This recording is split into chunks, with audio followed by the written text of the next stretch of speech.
વરસાદ આજે પણ ખેલૈયાઓની મજા બગાડી શકે છે। રાજ્યમાં આજે પણ ભારે વરસાદની આગાહી કરવામાં આવી છે। હવામાન વિભાગે 3 દિવસ વરસાદની આગાહી કરી છે। સૌરાષ્ટ્રના 6 થી વધુ જિલ્લાઓમાં યલો એલર્ટ જારી કરાયું છે। કચ્છ, જામનગર, અમરેલીમાં છૂટોછવાયો વરસાદ વરસી શકે છે। અમદાવાદ, ગાંધીનગરમાં પણ હળવા વરસાદની આગાહી કરવામાં આવી છે। આગામી 2 દિવસ સૌરાષ્ટ્રના દરિયા કિનારાના જિલ્લાઓમાં વરસાદની આગાહી કરવામાં આવી છે।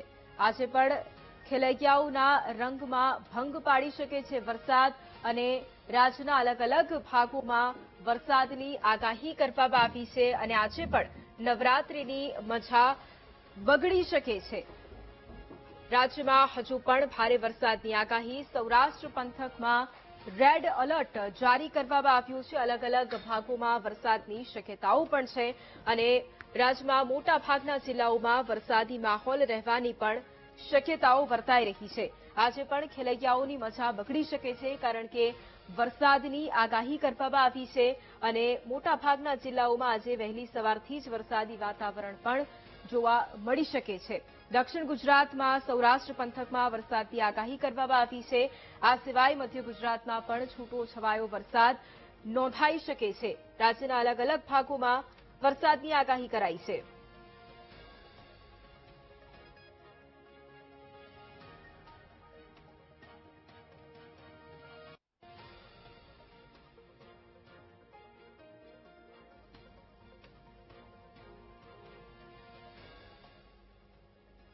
હવે વિન્ડીના માધ્યમથી એ સમજીએ કે અત્યારે રાજ્યમાં વરસાદની શું પરિસ્થિતિ છે અને આગામી સમયની અંદર રાજ્યમાં કયા કયા ભાગોમાં વરસાદ નોંધાઈ શકે છે। વિન્ડીના માધ્યમથી એ સમજીએ। સૌથી પહેલા તો સમગ્ર ગુજરાતભરમાં અત્યારે દક્ષિણ ગુજરાતમાં એક તરફ થોડો ઘણો અત્યારે વરસાદી માહોલ જોવા મળી રહ્યો છે। એની સાથે નલિયામાં પણ વરસાદી માહોલ, કચ્છના એ પંથકમાં વરસાદી માહોલ રહેવાનો છે એટલે કોસ્ટલ એરિયાઝમાં વરસાદી માહોલ રહેવાનો છે। દ્વારકા પંથક પણ આવી ગયો, જૂનાગઢ, ભાવનગરમાં પણ વરસાદી માહોલ રહેવાનો છે। જેમ જેમ સમય આગળ વધશે તેમ તેમ રાજ્યમાં મેઘાવી માહોલ જામવાનો છે। એક સિસ્ટમ અહીંયા સક્રિય થઈ રહી છે। અરબ સાગરમાં એક સિસ્ટમ સક્રિય થઈ રહી છે જેની સીધી અસર ગુજરાત પર વર્તાવવાની છે અને બપોરના સમયગાળા બાદ જે સૌરાષ્ટ્રનો જે પટ્ટો છે ત્યાં પણ યલો એલર્ટ જારી કરવામાં આવ્યું છે બપોર બાદ, એટલે કે તેની અસર પણ અહીંયા વર્તાઈ રહી છે। કોસ્ટલ એરિયાઝમાં વરસાદની આગાહી છે। આ સિવાય અહીંયા નીચેના પટ્ટામાં, કારણ કે મહારાષ્ટ્રમાં પણ એક સિસ્ટમ સક્રિય થઈ છે જેના કારણે મહારાષ્ટ્રમાં પણ અત્યારે ધોધમાર વરસાદ વરસી રહ્યો છે અને જેની સીધી અસર આપણને સુરત, વલસાડ અને દક્ષિણ ગુજરાતના અલગ અલગ ભાગોમાં પણ જોવા મળવાની છે।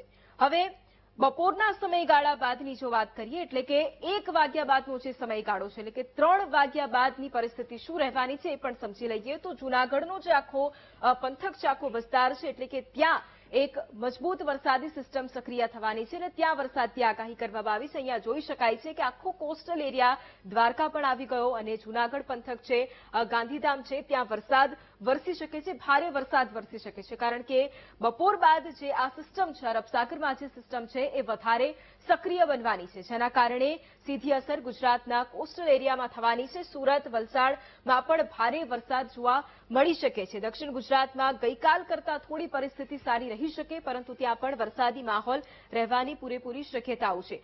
સાંજના સમયગાળાની અંદર પણ એ જ પરિસ્થિતિ છે। વરસાદમાં થોડો ઘણો ઘટાડો નોંધાઈ શકે પરંતુ કોસ્ટલ એરિયાઝમાં તો વરસાદની આગાહી કરવામાં આવી છે। આ તરફ મધ્ય ગુજરાતમાં છૂટો છવાયો વરસાદ, હળવાથી મધ્યમ વરસાદની આગાહી કરવામાં આવી છે। મધ્ય ગુજરાતમાં કદાચ એટલો ચિંતાનો વિષય નથી પરંતુ સૌરાષ્ટ્ર પંથક જે જોઈ રહ્યા છો, દક્ષિણ ગુજરાતનો એ પંથક જોઈ રહ્યા છો અને કચ્છનો એ વિસ્તાર નલિયા, ગાંધીધામ છે ત્યાં પણ વરસાદની આગાહી કરવામાં આવી છે। આ એવા પંથકો કે જ્યાં આજે વરસાદ વરસી શકે છે અને સાથે સાથે જ સૌરાષ્ટ્ર, કચ્છ અને દક્ષિણ ગુજરાત આ તમામ ભાગોમાં વરસાદની આગાહી કરવામાં આવી છે। આ તમામ ભાગો છે કે જ્યાં સાવચેતી રાખવાની પણ જરૂરિયાત છે એટલે આજે પણ સૌરાષ્ટ્ર પંથકમાં ખેલૈયાઓની મજા બગડી શકે છે, દક્ષિણ ગુજરાતમાં ખેલૈયાઓની મજા બગડી શકે છે પરંતુ મધ્ય ગુજરાતમાં હળવા વરસાદની આગાહી કરાઈ છે।